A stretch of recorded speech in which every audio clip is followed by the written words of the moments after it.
I'm honored and grateful to President Trump for his trust and confidence in nominating me to serve our country as the Director of National Intelligence at a time when trust in the intelligence community, unfortunately, is at an all-time low. Chuck Schumer admitted a few years ago, quote, "You take on the intelligence community, they have 6 ways from Sunday at getting back at you." For too long, faulty, inadequate, or weaponized intelligence have led to costly failures and the undermining of our national security and God-given freedoms enshrined in the Constitution. The most obvious example of one of these failures is our invasion of Iraq based upon a total fabrication or complete failure of intelligence. This disastrous decision led to the deaths of tens of thousands of American soldiers, millions of people in the Middle East, mass migration, destabilization, and undermining of the security and stability of our European allies, the rise of ISIS, strengthening of al-Qaeda and other Islamist jihadist groups, and strengthening Iran. Here are just a few other examples. The American people elected Donald Trump as their president not once but twice, and yet the FBI and intelligence agencies were politicized by his opponents to undermine his presidency and falsely portray him as a puppet of Putin. Title I of FISA was used illegally to obtain a warrant to spy on Trump campaign advisor Carter Page, using a Clinton campaign-funded false dossier as their so-called evidence. Biden campaign advisor Tony Blinken was the impetus for the 51 former senior intelligence officials' letter dismissing Hunter Biden's laptop as disinformation specifically to help Biden win the election. Former DNI James Clapper lied to this committee in 2013, denying the existence of programs that facilitated the mass collection of millions of Americans' phone and internet records, yet was never held accountable. Under John Brennan's leadership, the CIA abused its power to spy on Congress, to dodge oversight, lied about doing it until he was caught, and yet has never been held responsible. Under Biden, the FBI abused its power for political reasons to try to surveil Catholics who attend traditional Latin Mass, labeling them as quote-unquote radical traditionalist Catholics. Personally, just 24 hours after I criticized Kamala Harris and her nomination, I was placed on a secret domestic terror watch list called Quiet Skies. Sadly, there are more examples. The bottom line is this must end. President Trump's re-election is a clear mandate from the American people to break this cycle of failure, end the weaponization and politicization of the intelligence community, and begin to restore trust in those who've been charged with the critical task of securing our nation. If confirmed as DNI, I will do my very best to fulfill this mandate and bring leadership to the intelligence community with a laser-like focus on our essential mission, ensuring the safety, security, and freedom of the American people. As the President's principal intelligence advisor, I'll begin by leading by example, checking my own personal views at the door, and committing to delivering intelligence that is collected, analyzed, and reported without bias, prejudice, or political influence. I enlisted in the Army because of the horrific terrorist attack on September 11th and volunteered to deploy to Iraq in 2005, where I served in a medical unit. After nearly 22 years in uniform with 3 combat deployments to the Middle East and Africa, I'm now a lieutenant colonel in the U.S. Army Reserve, where I serve as a battalion commander of soldiers in Oklahoma, Missouri, and Arkansas. I served in Congress for 8 years on the Homeland Security, Foreign Affairs, and Armed Services committees. And it's my experience in the military and in the halls of Congress that have given me a deep understanding of the complex challenges that our nation faces, in both roles engaging with world leaders, in both roles being privy to highly classified intelligence. So I know firsthand how essential accurate, unbiased, and timely intelligence is to the President, to Congress, and to our warfighters.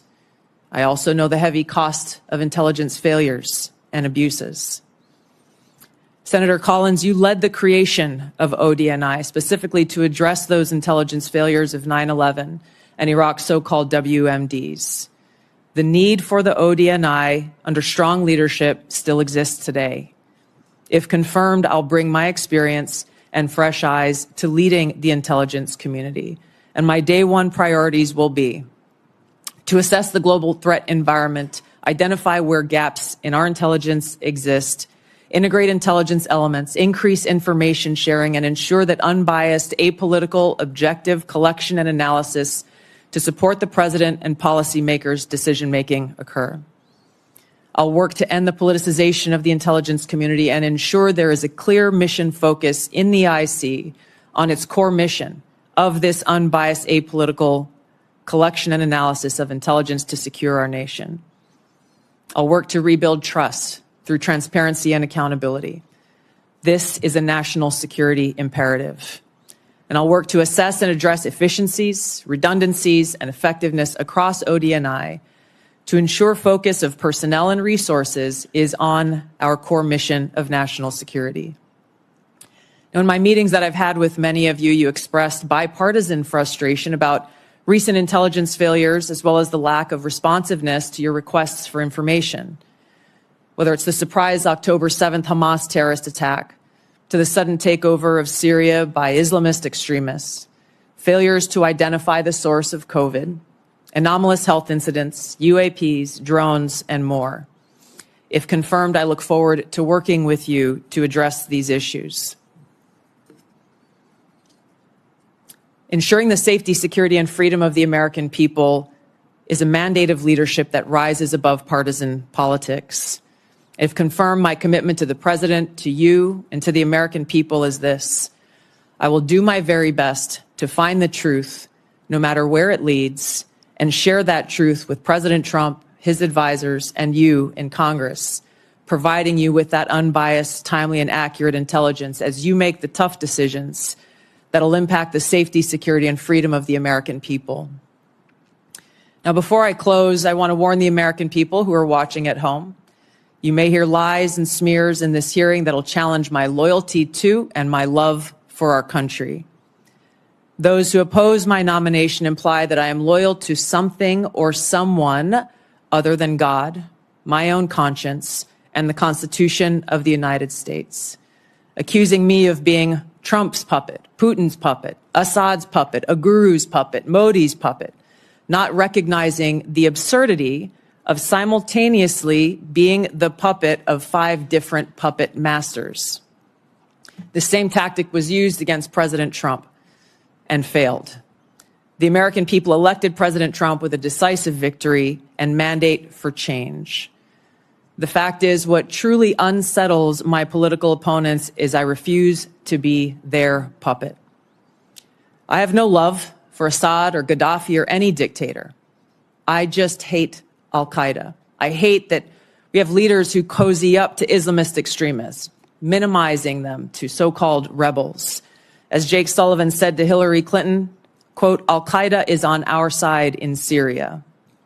Well, Syria is now controlled by an Al-Qaeda offshoot, HTS, led by an Islamist jihadist who danced in the streets on 9/11 and who was responsible for the killing of many American service members. Democrat senators in the past resorted to anti-Christian bigotry against some of President Trump's judicial nominees like Amy Coney Barrett and Brian Boucher. I condemn those actions as a Democrat in Congress at the time, as religious bigotry must be thoroughly condemned by all of us, no matter the religion. Unfortunately, there are some Democrat senators who still don't understand the principle of freedom of religion and Article 6 of the Constitution. Quote, no religious test shall ever be required as a qualification to any office or public trust under the United States. Unfortunately, they're once again using the religious bigotry card, but this time trying to foment religious bigotry against Hindus and Hinduism. If anyone is sincerely interested in knowing more about my own personal spiritual path of Hinduism, I welcome you to go to my account on X, where I'll share more on this topic.